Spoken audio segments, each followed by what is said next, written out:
उसको बड़ा आश्चर्य हुआ, लेकिन भगवान की आज्ञा है तो ले जाकर के सब बात सदन कसाई को बताई। ये तो शालिग्राम है और जो है इस तरह से घटना हुई।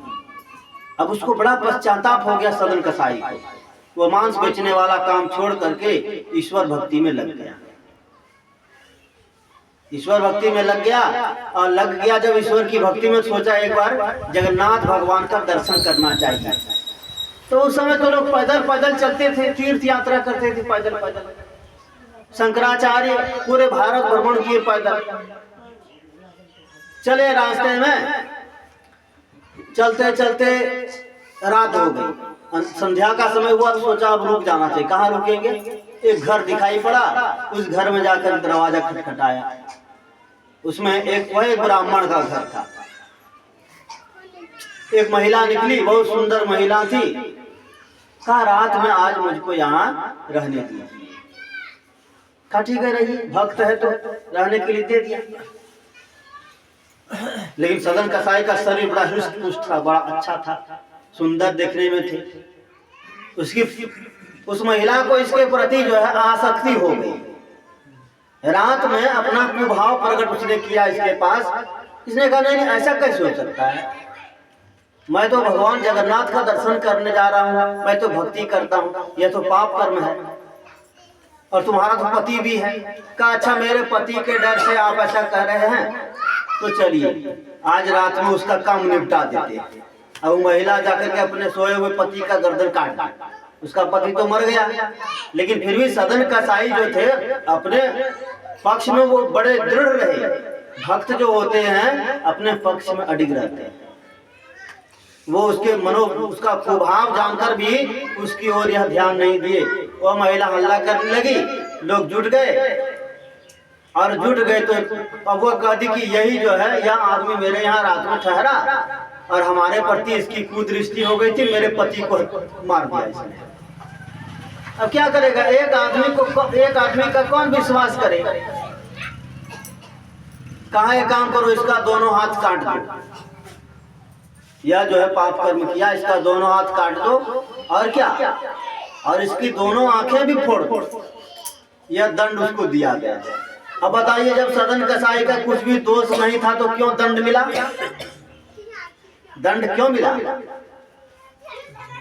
दंड पूर्व जन्म की बात है। कर्म जैसा करते हैं कभी ना कभी उसका फल भोगना पड़ेगा, चाहे आप भक्त बनिए चाहे दुष्ट बनिए। लेकिन भक्त बनने के बाद यदि कर्म का फल कट गया तब मुक्ति मिलेगी, और दुष्ट बनने के बाद जो कर्म कर रहे हैं उल्टा पुल्टा, उसका कर्म बंधन बढ़ता ही जाएगा, बढ़ता जाएगा। तो पूर्व जन्म की बात है कि जिस समय सदन कसाई ब्राह्मण थे पूर्व जन्म में, एक बार कहीं जा रहे थे, एक कसाई एक गाय के पीछे लगा हुआ था, गाय की हत्या करना चाहता था। गाय एक झाड़ी के पीछे छिप गई। अब ये ब्राह्मण है पंडित जी, तो वह कसाई पूछता है उसको कि पंडित जी आप इधर से जाते हुए गाय को देखे हैं? आप तो ब्राह्मण हैं तो झूठ तो नहीं बोलेंगे आप? अब वो सोचने लगे बात तो सही है, झूठ कैसे बोले, कभी तो झूठ नहीं बोले। तो मुंह से तो कुछ नहीं बोला, लेकिन झाड़ी में जो गाय छिपी थी हाथ से इस तरह से इशारा किया, उधर है। तो आंख भी उधर, आंखों से भी दिखाया और हाथ से भी। वह कसाई जाकर गाय को पकड़ कर ले आया, उसकी हत्या कर दिया। उसी का कर्म फल इसका बन गया था। हाथ ऐसे किया था इसलिए उसका हाथ काटा गया, और आंख से इशारा किया था इसलिए आंख भी फोड़ा गया। लेकिन भगवान की कृपा से सदन कसाई को फिर आंख और हाथ हो गया था। भक्त थे तो कर्म फल तो मिला, लेकिन भगवान की कृपा से उसका फिर नया हाथ और नई आंख आ गई। तो अपने कर्म को दोष लगाते हैं, काल ही कर्म ही ईश्वर ही मिथ्या दोष लगाए, और अंतिम में ईश्वर को दोष लगाते हैं। क्या कहेंगे? दुख जैसे हुआ, भगवान हमको दुख दे दिए, लेकिन जब सुख होता है तब क्या करते हैं? अरे इतना तो हम अपने बलबूते पर किए हैं, इतना मेहनत किए, इतना धन कमाए, तब सुख हुआ है। मतलब भगवान सुख नहीं देने वाले, सुख अपने बलबूते पर कर रहे हैं, और भगवान दुख देने वाले, मतलब दुख देने का ठेका भगवान ले लेते हैं। मनुष्य को अपने कर्म का फल स्वयं भोगना होता है, चाहे अच्छा कर्म हो या बुरा कर्म हो। लेकिन ईश्वर को दोष लगाते हैं कौन? मूर्ख लोग। ऐसे मूर्ख लोग इस तरह से कहा गया। भगवान राम कहते हैं, यही तन कर फल विषय न भाई। यह मनुष्य शरीर है, दुर्लभ है, देव दुर्लभ मनुष्य शरीर, अत्यंत अनमोल। लेकिन क्या करता है? विषयों में मन लगाता है। विषय क्या है? तो संसार की जितने वस्तुएं हैं सब विषय है। इतनी वस्तुओं को नहीं गिन सकेंगे, तब कैसे करेंगे? कितना वस्तु है? तो 5 वस्तु है, रूप, रस, गंध, स्पर्श और शब्द। शब्द तरह तरह का होता है। मधुर वचन भी होता है, कटु वचन भी होता है, अश्लील वचन भी होता है। मधुर वचन है औषधि, कटुक वचन है तीर, श्रवण द्वार होय संचरय घालय सकल शरीर। कोई कुछ बोला मीठा वचन, किधर से सुने? कान से। कोई कटु वचन बोला, किधर से सुने? कान से। लेकिन कान से होकर घुसा भीतर। मधुर वचन सुना तो आहा बड़ा अच्छा लगा, लेकिन कटु वचन सुना तो कैसा लगा? क्रोध हो गया। कान को क्रोध नहीं हुआ, सुना कौन? कान। कान को कुछ क्रोध हुआ? कान को कुछ क्रोध नहीं हुआ। कान को अच्छा लगा, मधुर वचन सुना तो कहते हैं अरे कान को बड़ा अच्छा लगा। ऐसा कहते हैं? नहीं कहते। क्या कहते हैं? मन को बड़ा अच्छा लगा, मन प्रसन्न हो गया। कटु वचन से दुखी कौन हुआ? मन। मधुर वचन से प्रसन्न कौन हुआ? मन। तो कान के द्वारा मन शब्द को ग्रहण किया। कहीं जा रहे हैं, बहुत सुंदर दृश्य दिखाई पड़ा, तो क्या कहते हैं? ऐसा कहते हैं आंखों को बड़ा अच्छा लगा? ऐसा नहीं कहते। कहते मन को बड़ा अच्छा लगा, इतना अच्छा दृश्य कभी नहीं देखे। मन को अच्छा लगा, आंखों को अच्छा नहीं लगा।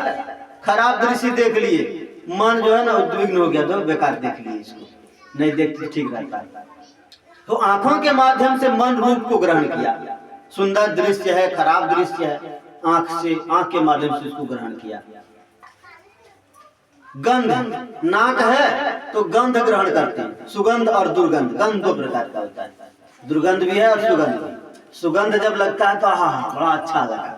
सुगंधित अगरबत्ती जला दी, और कोई कोई अगरबत्ती इतना खराब लगता है ना, उसको धुआं लगते लगे, अरे बंद करिए उसको, अच्छा नहीं लगता है। किसको? नाक को नहीं, मन को। मन जो है नाक के द्वारा गंध विषय को ग्रहण करता है। जीभ है तो स्वाद विषय ग्रहण करता है। स्वाद 6 प्रकार का होता है, खट्टा, मीठा, नमकीन, कस्सा।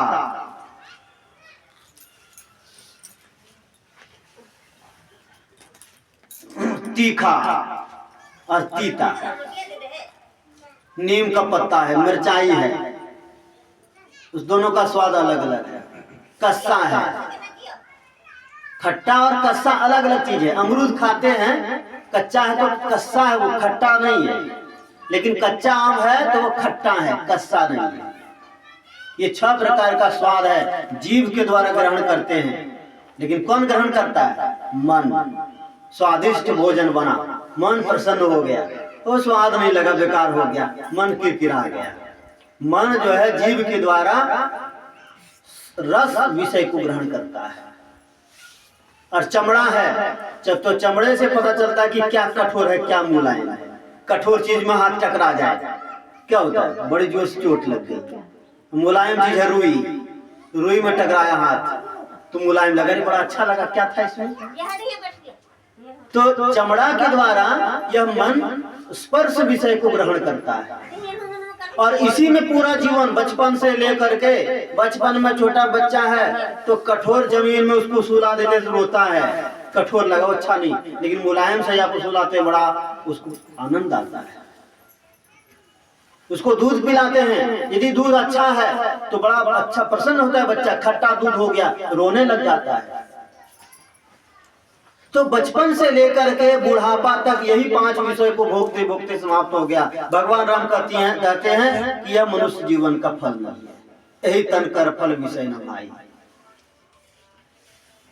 संसार में है तो पुण्य कर्म किए स्वर्ग चले गए, इस संसार से जाने के बाद तो स्वर्ग स्वल्प अंत दुखदाई। भगवान राम कहते हैं स्वर्ग का जो सुख है वो थोड़ा है, अंत में वो दुखदाई है। जैसे प्रत्यक्ष में उसका उदाहरण क्या दिया जाए?